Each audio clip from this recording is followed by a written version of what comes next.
the American people understand that Trump is a phony, that Trump is a pathological liar and a racist, and that he lied to the American people during his campaign. Reduced teen pregnancy by 54%. We've done the big progressive things that people said couldn't be done. I've done what pretty much everyone else up here is still talking about doing. Governor, thank you. Senator Sanders, I'll give you a chance to weigh in here. What is your response to those who say nominating a socialist would re-elect Donald Trump?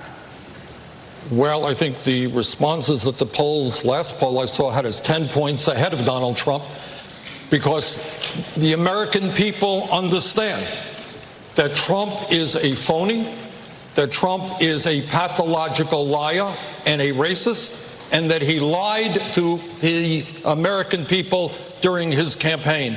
He said he was going to stand up for working families.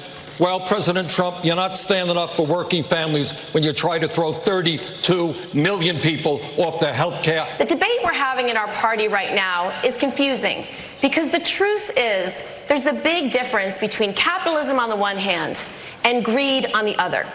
And so all the things that we're trying to change is when companies care more about profits when they do about people. So if you're talking about ending gun violence, it's the greed of the NRA and the gun manufacturers that make any progress impossible.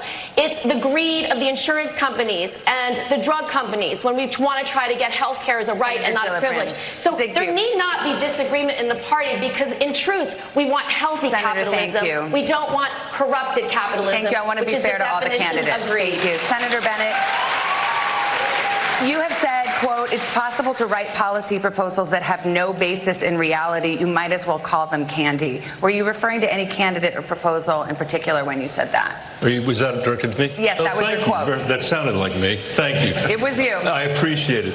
Well, look, first of all, I agree completely with Bernie about what the fundamental challenge we're facing as a country is. 40 years of no economic growth for 90% of the American people. 160,000 families in the top 0.1% have the same wealth as the bottom 90%, and we've got the worst income inequality that we've had in 100 years.